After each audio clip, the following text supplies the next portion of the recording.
안녕하십니까. 저는 UBF에서 2011년에 제너럴 디렉터로서 은퇴를 하고 지금 현재는 그동안에 UBF에서 선교사 계속교육 Continuous Missionary Education 거기 책임을 맡아서 선교사들을 섬기고 있는 전요한입니다. 오늘 제가 레스폰스로서 지금 말씀을 드려야 하는데 되게 앞에서 호성기 목사님이 쓴 원고 보면은 아주 일반적인 원리를 말씀하셨습니다. 그리고 저희와 조금 다른 점은 이제 일반 교회를 포함해서 교회를 해서 이 전문인 선교사들을 양성해 가지고 이렇게 파송하는 그런 단체라면 저희들은 좀 성격이 학생 운동 단체인데 특별히 제자 양성해 가지고 또 세계 선교 비전을 심어서 선교사를 전문인 선교사로 파송하는 그런 면에 있어서 조금 성격이 다릅니다. 그리고 방금 쭉 말씀을 하셨는데 전문성, 지속성, 연속성, 상호 보완성 전부 다 아멘입니다. 근데 제 생각에는 실제적으로 전문인 선교를 하는 데 있어서 여러 교회에서 또 조금 여러 전문인으로서 교수라든가 전문인 의사로서 와갖고 팀 사역으로 이렇게 동역을 하는데 조금 많이 문제가 생긴다는 그런 얘기를 들었습니다. 그래서 그런 점에 있어서 조금 겸손해야 한다. 그런 면에서 굉장히 좋고 아주 합당하다고 생각이 됩니다.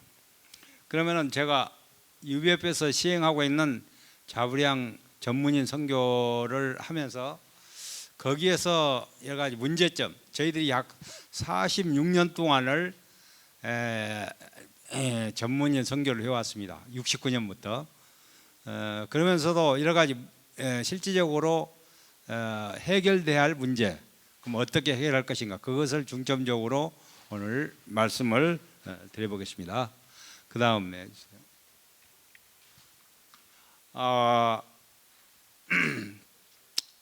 여기 보면은 UBF에서 그동안에 이제 파송된 선교사를 그래프를 그려서 이렇게 해놨습니다. 실제적으로 1969년부터 전문인 선교사를 파송을 했습니다.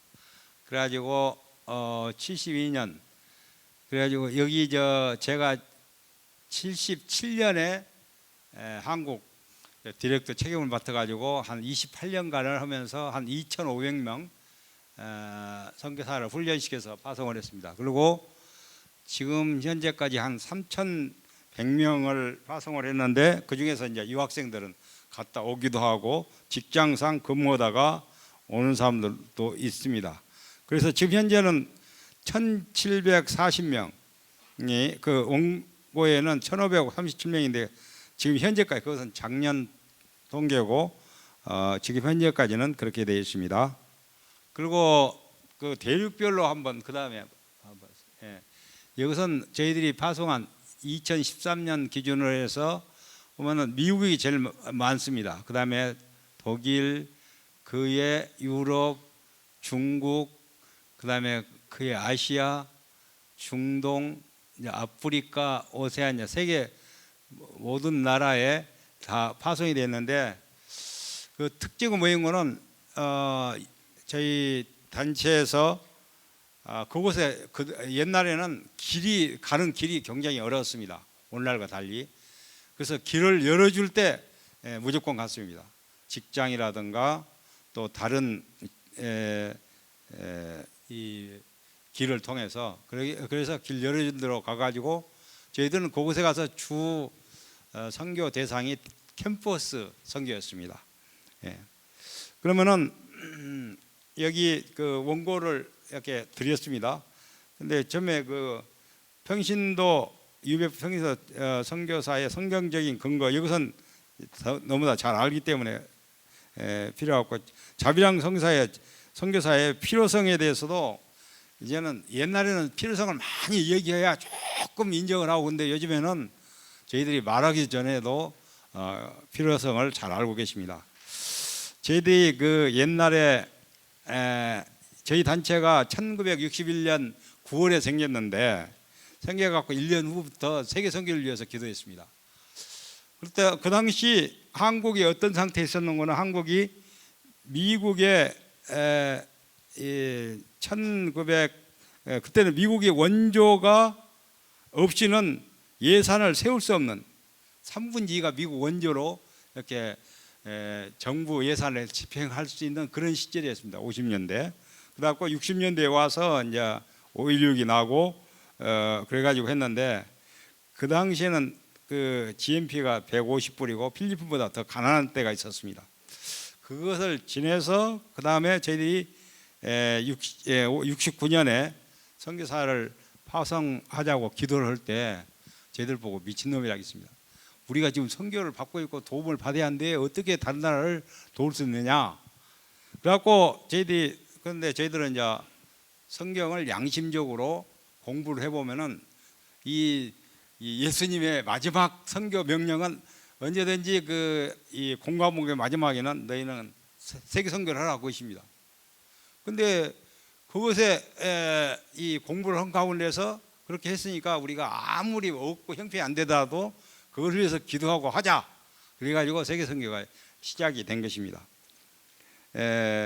그래서 옛날에 1973년에는 미국으로 선교사를 파송하자. 그러니까 미국 선교부에 있는 책임자들이라서 그것은 열등 국민의 컴플렉스를 극복하기 위한 그러한 보호다 그렇게 얘기했습니다. 근데 그 당시 미국인이 막 타락하고 시작했습니다. 그래서 저희들이 저번에 기도를 많이 해가지고 하고 또 선교사를 제일 처음에 파송할 때는 강주에서 저희 운동이 시작되는데 한 목사님들을 한 50명을 초청했습니다. 그래갖고 거기서 그 메시지를 전하신 분이 문둥이 같이 굽은 손을 펴서 우리도 주는 생활을 하자. 예수님이 말씀대로 선교사를 파송하자. 그게 제목이었습니다. 이게 얼마나 충격적으로 도전을 한 것입니까? 우리 한국은 문둥이 같이 손이 굽었다. 받기만 한다 이거예요. 구호물자 받고 그렇게 받기만 했는데 그걸 펴서 주자. 그리고 저희들이 그걸 해서 굉장히 도전을 했습니다. 어디 가면 그걸 위해서 기도하면은 국내 우리 민족 선교를 해야지 우리가 무슨 형편이 돼서 그렇게 하냐. 그런데 자관에 요즘은 완전히 세계 선교에 눈이 뜨고 그 다음에 선교사를 열심히 파송하는 세계 선교 두 번째로 선교사를 많이 파송하는 나라가 돼서 얼마나 감사한지 모르겠습니다. 그 다음에 저희들의 특징은 아까 말씀드린 대로 대학 캠퍼스 운동을 통해서 이렇게 파송하는데 그 세계 선교의 그 역사를 보면은 20세기 이제 전반에 미국과 캐나다에서 일어났던 이 SVM 운동 근세죠. 약 1000개 대학에서 세계 선교와 선교사 자원자를 많이 일으키게 되었습니다. 그 운동을 통해서 약 10만 명이 장호를 했는데 나중에 아직 완벽하게 준비가 되지 않아서 약 2만 750명이 나갔습니다. 그래서 저희들은 거기에 대한 희망을 갖고 이 캠퍼스 사역을 통해서 우리가 세계 선교를 선기자 해갖고 열심히 기도하고 했었습니다. 그래서 아까 그림에 본 바와 같이 앞 그림 보면은 한번 해주세요. 여기 1990년대는 건 1년에 170명, 180명씩 선교사를 파송했습니다. 그때 저희들의 우리 리더들의 모임이 그렇게 많지 않았습니다. 그런데 그 많은 선교사를 양성해서 파송할 수 있는 것은 굉장히 하나님의 은혜였고 또 이 1980년대는 여러분들 알다시피 전두환 대통령 또 노태우 대통령이 있어갖고 캠퍼스가 그냥 완전히 데모 이념 서클 체류탄이 되어가지고 학생운동 하기가 제일 어려울 때였습니다. 근데 저희들은 그때 성삼국 세계선교, 세계선교만이 하나님께서 원하는 길이고 또 우리가 성삼국을 통해서 이것이 참 가장 애국하는 길이다. 그것을 구호를 외치고 했었을 때 그때 저희 그 당시 리더들 모임이 650명이었는데 10년 동안에 2,400명이 되었습니다. 그리고 10년 동안에 한 700~800명의 성사를 파송했습니다. 저희들은 그때 그리스도의 계절이라고 했습니다. 그러니까 생각해 보면 우리가 정말 주님께서 원하시는 일을 하고 비전을 갖고 이렇게 기도하면은 하나님이 선교사를 많이 파송하면 그 몇 배 축복을 하시는 것을 체험했습니다. 예. 그리고 이제 저희들의 특징은 뭐인 거는 처음에 이제 저희들 단체가 제자 양성을 이제 강하게 하는 단체인데 양육을 하고 제자 양성을 합니다. 그래가지고 그들에게 마지막 단계는 세계 선교 비전을 줘가지고 선교사로서 이 파송을 해서 갈 수 있도록 하면 그것이 가장 최고의 길이었습니다. 그래서 저희 멤버가 한 100명이면은 그 중에서 한 800명이 선교사로 다 지원을. 길만 열어주면 가겠다. 그렇게 돼 있었습니다. 그래서 그 길이 열리지 못했기 때문에 그때 못 가고 이제 그랬었습니다.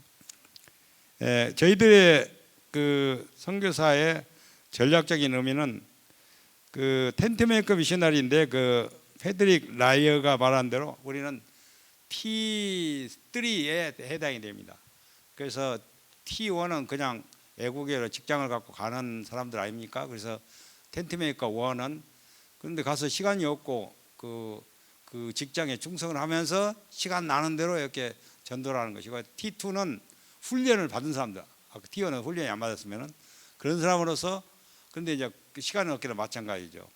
그러나 T3는 이제 선교 목적으로서 훈련을 받고 그래가지고 가서 직장은 아르바이트입니다. 아르바이트고 선교가 제일 목적이고 그것이 분명합니다. 그런 훈련을 시켰고 그렇게 해왔었습니다. 그리고 아까 그 팀 사역에 대해서 그 동역과 여러 가지 겸손했는데 저희들은 그런 면에서는 이미 훈련을 받았기 때문에 그런 문제는 별로 없었습니다. 그리고 지부장 팀 사역을 할 때 지부장을 세웁니다. 지부장에게 굉장히 권위를 주십니다. 그래서 지부장에게 전부 순종하도록 하고 그런 것에 동역하도록 그렇게 되어 있습니다. 그 다음에 우리가 이제 전문인 자비랑 선교사로 나가는 길은 뭐 우리 여러분들이 잘 아는 한국의 옛날에는 1950년대 60년대는 직업 종류가 1200개였습니다. 근데 지금은 한 5년 전에는 3만 개로 늘었습니다. 없어진 직업도 있죠. 옛날에 대장간 있죠. 그거 없어졌죠. 근데 저희 선교사 가운데서 개 미용사로 선교사로 가고 잘하고 있는 사람도 있습니다. 별로 직장이 다 있습니다. 그러니까 우리가 그 나라에 가서 경영력이 있고 그 나라가 필요하면 무슨 기술이든지 다 갈 수가 있습니다. 문제는 정보입니다. 그래서 우리가 정보를 공유해 가지고 하는 것이 필요하고 이 네트워크 통해서 그런 것을 잘 했으면 좋겠습니다. 그 다음에 저희들은 실버 미셔너리 선교사로서 상당히 많은 선교사들이 지금 상당히 많이 나가고 있습니다. 그리고 성공적으로 하고 있습니다. 그런데 실버 미셔너리들은 직장에서 이 학교 선생님이라든가 교장하면은 미리서 명예퇴직을 합니다. 한 50 몇 세.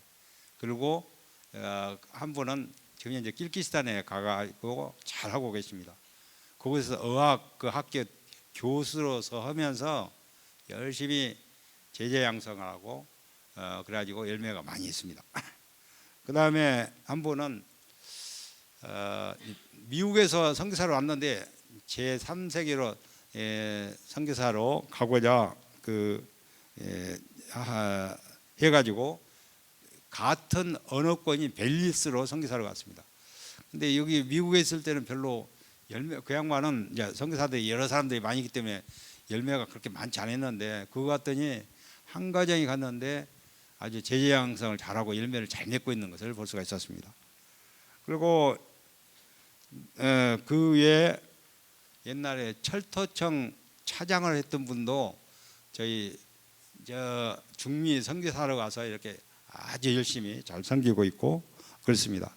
근데 이제 우리 하나 생각할 것은, 실버 미시나리로 갈 때는 새롭게 언어권이 다른 데로 가면은 조금 나이가 한 60대가 되면 언어를 새롭게 하는 능력이 좀 떨어집니다. 그래서 아마도 뇌가 이제 제가 이제 내과 의사이기 때문에 뇌가 한 20대보다도 노인이 되면 한 30%가 줄습니다. 그 중에서 언어를 리코딩하는 그 메모리가 안 됩니다. 잘. 분명히 전에는 알고 외웠던 것인데 다시 그 불러내는 능력이 없습니다. 그 껌뻑껌뻑하니 이제 그런 수가 있죠. 근데 더더군다나 언어를 새롭게 하려면 얼마나 어렵겠습니까? 그러니까 같은 언어권으로 실버 미션으로 가면 좋겠다, 그런 생각이 듭니다. 그리고 새롭게 개척보다도 가서 동역을 하고 제자 훈련을 시키고 그런 계통, 그 미션을 가지고 그런 섬기는 그런 실버 미션으로 가면 좋지 않은가 하고, 저희는 이제는 스텝으로서 은퇴를 하는 분들은 거의 다 한 분을 제우고 전부 실버 미셔너리로 갔습니다. 저부터 그렇게 옹폭이죠. 한국에서는 은퇴가 한 65세입니다. 대학 교수하고 똑같이. 그래서 저는 이제 미국 제너럴 디렉터로 이제 미국에 와서 한 6년 반쯤 하다가 70세에 나 은퇴하겠다 하다 선언해서 70세에 딱 은퇴를 했습니다. 그리고 지금은 이제 정식 은퇴한 후에 내가 실버 미셔너리로서 세계 지금 다니면서 이 선교사 계속 교육을 하고 있습니다. 그런데 선교사 계속 교육에 대해서 조금 말씀을 드리면은, UBF가 46년이 이제 전문인 선교사가 되니까 선교사 계속 교육이 굉장히 필요합니다. 그래서 저는 이제 그런 데에 대한 사명감을 갖고 선교지에 가는데, 이런 보통 선교사들 교육하고 전문인 선교사들 교육하고는 좀 달라야 합니다. 왜냐하면 전문인 선교사들은 다 직장이 있죠. 직장에서 근무를 하면서 이렇게 이 선교를 선교하기 때문에 이제 다른 데 가지고 어디로 그 나라 수도인 어디로 모여라 해가지고 거기서 한꺼번에 그냥 수양하듯이 며칠간 해보면 되는데, 저희들은 그럴 수가 없습니다. 그 각 챕터마다 가가지고 일주일씩 이제 성경 공부라든가 필요한 것을 교육을 시킵니다. 그래서 이 유럽에 56개 챕터가 있고 CIS에 한 40개 챕터가 있고 그리고 이 중동에 한 8개국이 있고 그 다음에 아시아가 한 45개 그렇게 있는데, 그리고 호주, 오세아니아, 그다음에 아프리카. 근데 이제까지 아프리카와 여기 남미를 제하고는 거의 한번 돌았습니다. 근데 그 선교사 계속 교육이 굉장히 쉽지 않더라고요. 그래서 우리가 체력을 잘 훈련을 해서 시차 극복을 하면서 그렇게 한다는 것이 쉽지 않더라고요. 그러나 우리가 하나님의 부르신 가운데서 사명감을 갖고 할 때 굉장히 제가 많이 배우고 은혜를 받을 수가 있었습니다. 그 다음에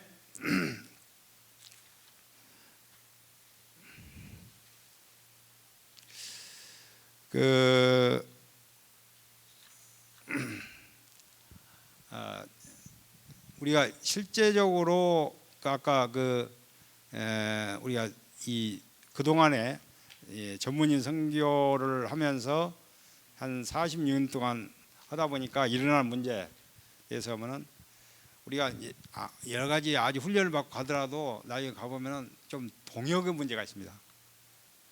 그래서 그런 문제가 그렇게 많지는 않는데 동역의 문제가 일어날 수가 있는데, 그것은 이제 저희들은 그곳에 있는 책임자가 말씀을 통해서 돕고, 필요하면은 각 대륙 책임자가 있습니다. 그리고 그다음에는 본부에서 특히 저같이 이제 선교사 계속 교육을 하고 있는 사람이 있으면, 저는 이제 그거 아주 모든 면에서 그 사람들 훈련해서 파송했고 또 선배하고 그러기 때문에 크고 작은 문제는 말씀 공부를 통해서 하면 그냥 다 해결이 됩니다. 근데 재정 문제는 해결이 안 돼요. 예. 그래서 우리가 선배들이 파송된 센터, 그 파송한 자기 목자라든가 그런 그 자기를 믿음을 도왔던 그분들이 가서 말씀 공부를 통해서 할 때 가장 효과적으로 모든 문제가 해결된 것을 볼 수가 있었습니다. 그 다음에는 건강 문제는 시간이 지금 어떻게 됐죠? 네. 그러면은 그 건강 문제는 저희 선교사님들이 아플 때 그 대개 제3세계나 그 의료 시설이 좋지 않은 데는 이제 한국으로 주로 옵니다. 미국도 너무나 의료 제도가 비싸게 먹게끔 되어 있고, 그래서 한국으로 가갖고 한국에 그런 면에서 제일 좋습니다. 그래서 보통 그렇게 적은 병은 그 자리에서 종합병원에 가서 치료하고, 조금 큰 병이라든가 그런 병은 한국에서 치료를 하도록 하고, 아프리카는 저희 우간다에 저희 자체 그 병원을 그 베데스다 메디컬 센터를 세웠습니다. 그래갖고 거기에서 조금 선교사들이 좀 크고 작은 병은 거기서 대개 치료를 받을 수 있고 쉴 수 있게끔 되어 있습니다. 그 다음에 자녀 교육 문제는 교육 시스템이 잘 되어 있는 데는 저희들은 그 현지 그 학교에 들어가서 공부하고, 조금 형편이 좋으면 이제 국제 학교에 가서 공부를 합니다. 그런데 아주 또 가정에서 교육을 잘 시켜가지고 다들 뛰어나고 아주 잘 교육을 받고 있는 상태에 있습니다. 그 다음에 아까 그 박이민 목사님께서 은퇴 후에 그 연금이라든가 그 문제에 대해서 아쉽다고 그랬는데, 저희들은 그걸 위해서 그동안에 좀 헌금을 해갖고 펀드를 모아서 이 은퇴 후에 아무 그 연금이라든가 생활 보장이 안 된 분들을 위해서 저희들이 그 좀 연금을 주고 있습니다. 저희에서. 근데 이제 거기에 여러 가지 위원회가 있어갖고 심사를 해가지고 그렇게 하고, 대부분은 직장에 다니기 때문에 직장에서 연금을 받고 그러죠. 그래서 그런 문제는 그렇게 지금 현재까지는 심각하지 않습니다.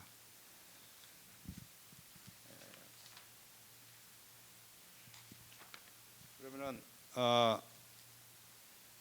저희들이 앞으로 희망적으로 선교사를 많이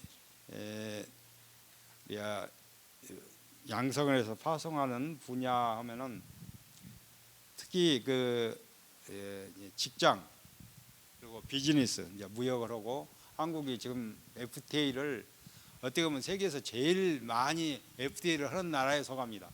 그 때문에 그런 면에서 전망이 좋다고 생각이 됩니다.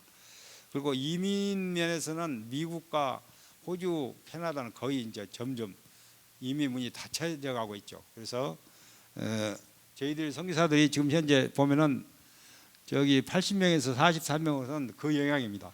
저는 이민 선교사들이 캐나다나 미국이나 호주로 갔는데 요즘에는 그 문이 닫혀져 있기 때문에 좀 줄습니다.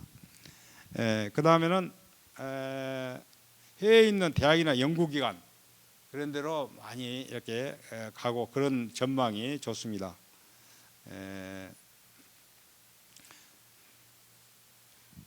그러면은 대개 이제 이 정도 말씀드리고, 결론적으로는 여기까지 시행하고 있는 UBF 자비랑 전문인 선교에 대해서는 제가 보기에는